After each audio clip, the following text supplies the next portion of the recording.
Hello. Hello. बोलो। Hello मेरे प्यारे बच्चों, welcome to my YouTube hello channel. बच्चों, welcome to my YouTube channel जूजस स्टडी। तो भाई आज 10th क्लास की मैथ्स है, ठीक है, जिसकी एक्सरसाइज 6.2 चल रही थी और इसके 8 क्वेश्चन जो है कंप्लीट हो चुके हैं। अगर नहीं देखे हैं प्ले लिस्ट में जाकर देख लेना। तो आज हमारा नवा क्वेश्चन है। नवा क्वेश्चन कह रहा है ए बी सी डी एक समलंब है जिसमें ए बी और सी डी जो है वो क्या है, समांतर है। इसके विकर्ण परस्पर ओ बिंदु पर क्या करते हैं, प्रतिच्छेदित करते हैं। तो हमें बताना है A O upon B O is equal to C O upon D O. तो हम यहाँ पे क्या करने वाले हैं, सबसे पहले तो हम एक समलंब चतुर्भुज बना लेते हैं। इन्होंने डायग्राम नहीं दिया है तो ये डायग्राम हमें खुद से बनाना पड़ेगा, ठीक है।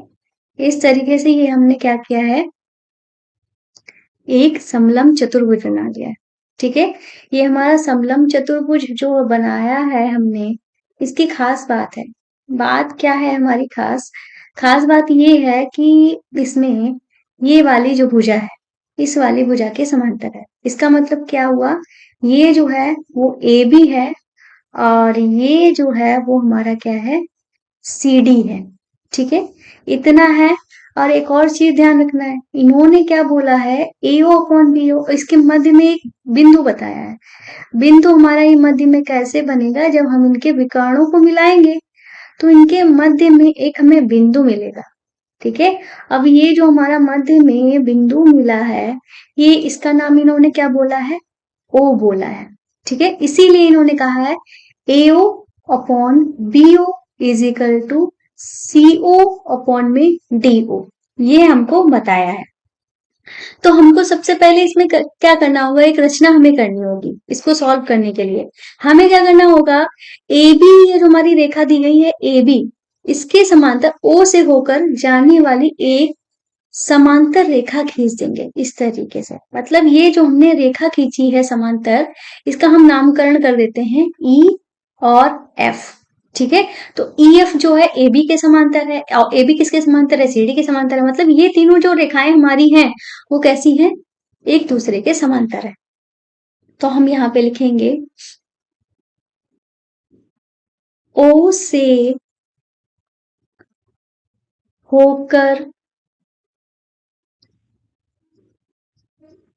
जाती हुई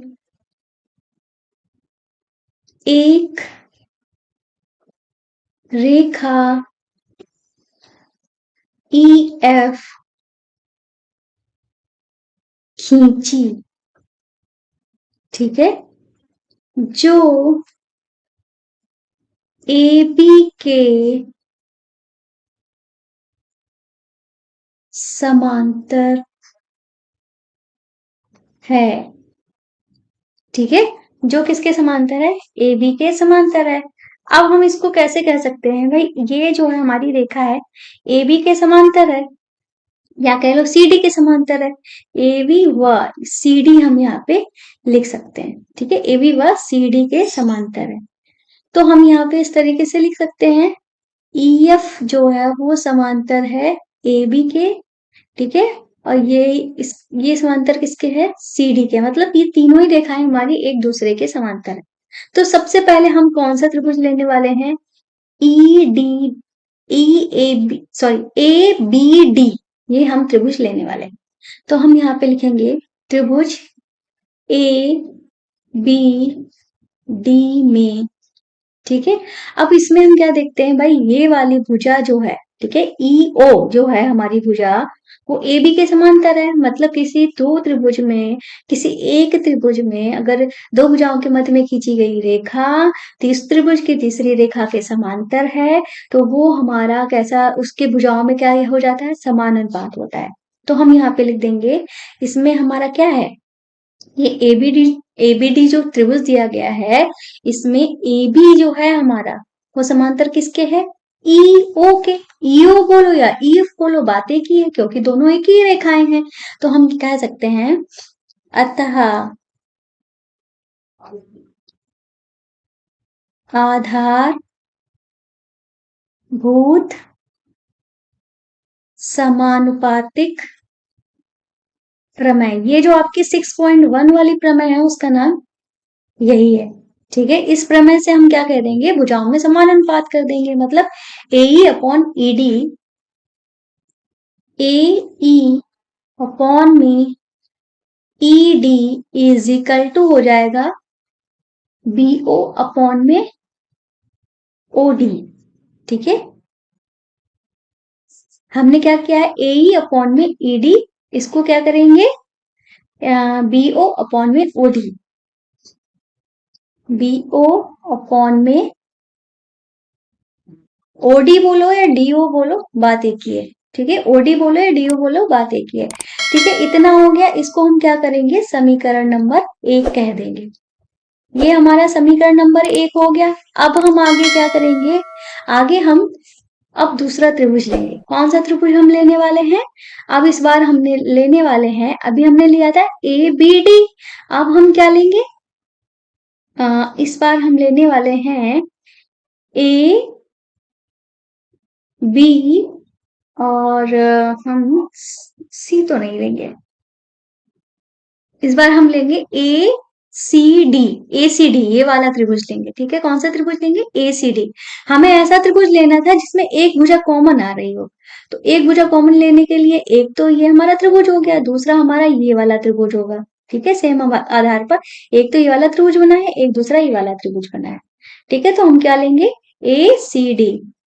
ठीक है, तो हम यहाँ पे लिख देंगे त्रिभुज ACD में। अब इसमें भी हमारा सेम वही है कि हमारी जो कौन सी रेखा है, CD वाली रेखा है। ठीक है, वो समांतर है EO के। ठीक है, अब EO के समांतर है तो हम यहाँ पे भी वही प्रमेय लगा देंगे, अतः आधारभूत समानुपातिक प्रमेय से। ठीक है, तो क्या हो जाएगा, इसमें भी सेम वही रहेगा, AE अपॉन ED। ठीक है, वही भुजा है इसमें, तो इसमें भी यही रहेगा, AE upon ED is equal to में हमारा क्या हो जाएगा, अब हमारी दूसरी भुजा ये वाली है ना, तो हम लिख देंगे AO अपॉन में CO। ठीक है, AO अपॉन में OC लिखो या CO लिखो, बात एक ही है।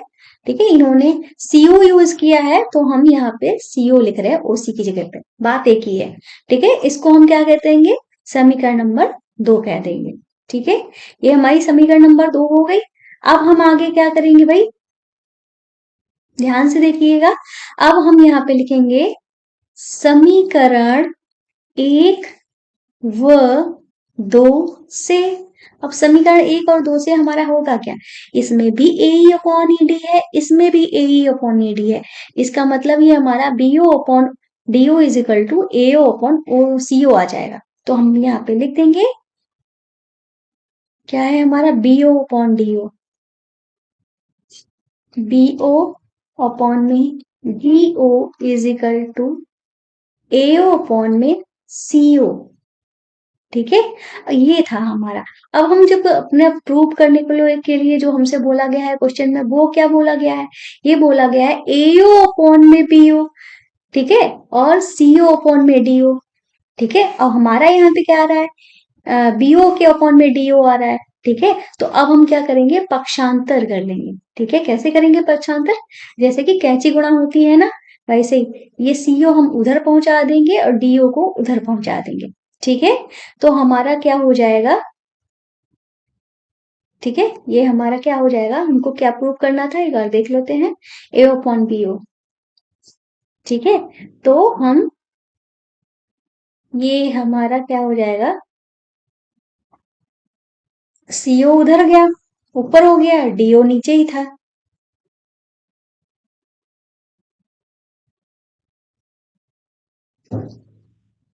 ठीक है, और AO ऊपर ही रहा और BO जो है वो नीचे आ गया। अब हम इसके क्रम जो है चेंज कर लेते हैं, क्योंकि हमें प्रूव कैसे करना है, AO upon BO is equal to CO upon में DO, ये इस तरीके से प्रूव करना था।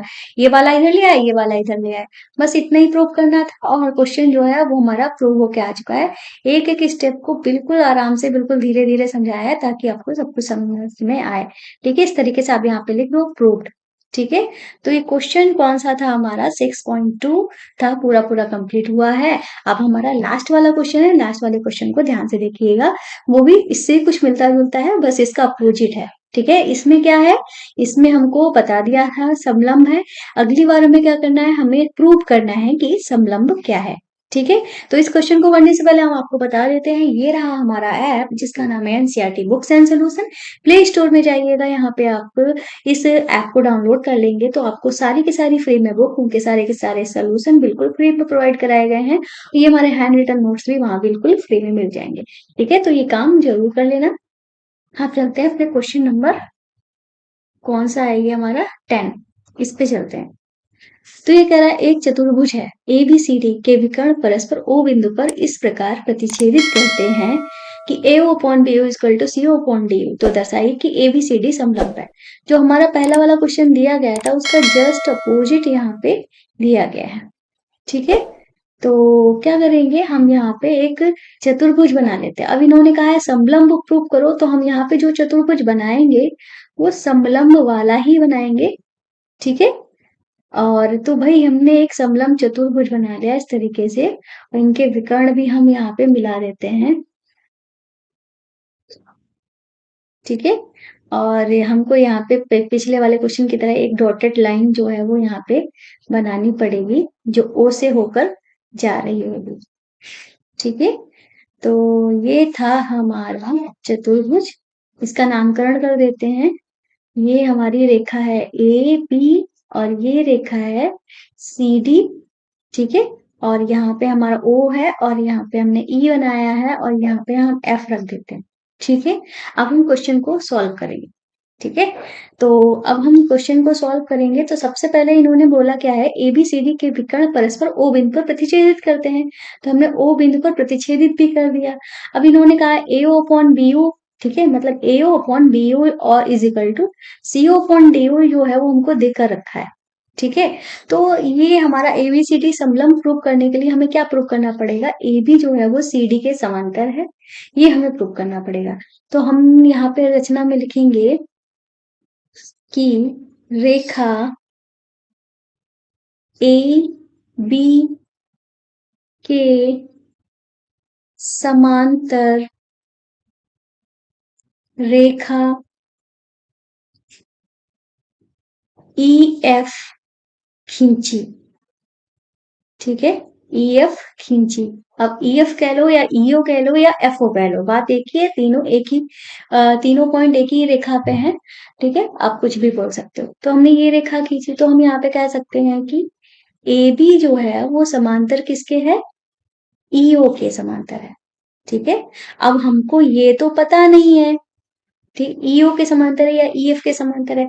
अब हमको ये नहीं पता है कि क्या बोलते हैं, ये हमारे आपस में समांतर हैं कि नहीं, ये तो हमको पता ही नहीं है। तो हम कह भी नहीं सकते हैं कि ये ईएफ जो है उसके समांतर, ईएफ जो है ईओ के समांतर हो जाएगी, तो ये तो हम कह नहीं सकते क्योंकि यही तो हमको प्रूफ करना है। अब आगे क्या करेंगे भाई, आगे हम चलेंगे तो हम यहाँ पे क्या लगा सकते हैं, त्रिभुज, सेम वही काम करेंगे, यहाँ पे त्रिभुज ये वाला ले लेंगे ए बी डी। ठीक है, तो हम यहाँ पे ले लेंगे, अतः त्रिभुज ए बी डी मी। ठीक है, ए बी डी की बात करते हैं तो ये वाली जो है इस भुजा के समांतर है, तो मतलब वही आधारभूत समानुपातिक प्रमेय हमारी लग जाएगी। तो हम यहाँ पे लिख देंगे ए बी जो है, चूंकि जहां पे यहाँ लगा दो, चूंकि ए बी जो है ई ओ के समांतर है, तो हम यहाँ पे लिख देंगे अतः आधारभूत समानुपातिक प्रमेय से। ठीक है, इस प्रमेय से क्या हो जाएगा हमारा, हम यहाँ पे इनका अनुपात कर देंगे। जैसे क्या हो जाएगा, ए ई अपॉन में ई डी, ठीक है, इज इक्वल टू हो जाएगा बी ओ अपॉन में डी ओ। ठीक है, ये हो गया, इसको हम समीकरण नंबर 1 कह देंगे। अब हम क्या करें, क्या दिया गया है हमको, ये जो दिया गया है हम यहाँ पे चाहे तो लिख सकते हैं, दिया है हमको, क्या दिया गया है, हमको दिया गया है ए ओ अपॉन में B O is equal to में, ये हमारा ए लिखा हुआ है, ठीक है, अरे यार, ठीक है, इज इक्वल टू में सीओ अपॉन में डीओ, ये हमको दिया गया था। अब हमने यहाँ पे क्या पाया है, बीओ अपॉन में डीओ, यहाँ बीओ यहाँ पे है, डीओ यहाँ पे, तो हम क्या कर लेंगे, पिछले वाले क्वेश्चन की तरह पक्षांतर कर लेंगे। तो ये हमारा क्या हो जाएगा, एओ के अपॉन में हो जाएगा सीओ और बीओ के अपॉन में हो जाएगा डीओ। ठीक है, ये वाला यहाँ पहुंचा दिया, ये वाला यहाँ पहुंचा दिया। अब इसको हम समीकरण नंबर 2 कह देंगे। ठीक है, हमने समीकरण नंबर 2 कह दिया। अब हमने देखा BO upon DO AO upon CO के बराबर है, और यहाँ पे BO upon DO A upon ED के बराबर है। तो अब हम यहाँ पे क्या करेंगे, समीकरण 1 और 2 से लिख देंगे। ठीक है, समीकरण 1 व 2 से, अब 1 और 2 से समीकरण क्या हो जाएगा, A upon AD is equal to क्या हो जाएगा, एओ अपॉन में सीओ हमारा हो जाएगा। ठीक है, तो हम यहाँ पे क्या लिख देंगे, ए ई अपॉन में E D is equal to हो जाएगा एओ अपॉन में सीओ। ठीक है, ये हो गया, A upon E D is equal to AO upon में सीओ, मतलब इस वाले त्रिभुज की ये बात यहाँ पे पहुंच गई है। ठीक है, तो हम यहाँ पे लिख देंगे त्रिभुज ए सी डी। ठीक है, कौन सी त्रिभुज की बात कर रहे हैं, देख रहे हैं, ये वाला जो त्रिभुज है इसकी बात कर रहे हैं। ठीक है, ये त्रिभुज ए सी डी में हम यहाँ पे लिख देंगे A upon E D is equal to AO upon में सीओ, ये हमने अभी ज्ञात किया। ठीक है, हम यहाँ पे लिख सकते हैं अभी सिद्ध किया या ज्ञात किया। ठीक है, अभी सिद्ध किया है। तो हम यहाँ पे हम ये सिद्ध कर चुके हैं कि भुजाओं में समान अनुपात आ रहा है। तो जब भुजाओं में समान अनुपात आ रहा होता है तो हम यहाँ पे लिख सकते हैं, अतः आधारभूत समानुपातिक प्रमेय के विलोम से। ठीक है, ये हमारी 6.2 वाली प्रमेय है। ये कहती है अगर भुजाओं में समान अनुपात होता है तो त्रिभुज की दो भुजाओं के मध्य मिलाने वाली रेखा उस त्रिभुज की तीसरी रेखा के समांतर हो जाती है। तो ये इससे क्या हो जाएगा, हमारी जो रेखा हो जाएगी ईओ वाली, वो समांतर हो जाएगी सीडी के। ठीक है, या हम ऐसे कर सकते, ईओ रेखा ही हमारी कौन सी रेखा है, ईएफ रेखा है, वो समांतर हो जाएगी सीडी के। और हमने शुरुआत में क्या माना था, ईएफ जो है एबी के समांतर है, तो हम यहाँ पे लिख देंगे परंतु ईएफ जो है वो समांतर किसके है, एबी के है। तो हम यहाँ पे कह सकते हैं अतः एबी जो है वो किसके समांतर हो जाएगी, सीडी के समांतर हो जाएगी। अब यही हमको प्रूव करना था।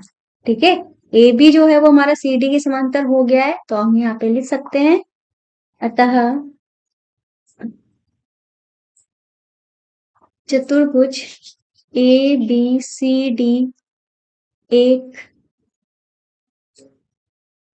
समलंब चतुर्भुज है। ठीक है, इस तरीके से ये क्वेश्चन हमारा हो गया है। ठीक है, तो ये एक्सरसाइज भी खत्म हो गई है। क्लास पसंद आए तो चैनल को सब्सक्राइब करना, वीडियो को लाइक करना ना भूलेगा। तो मिलते हैं नेक्स्ट वीडियो में, तब तक के लिए बाय बाय।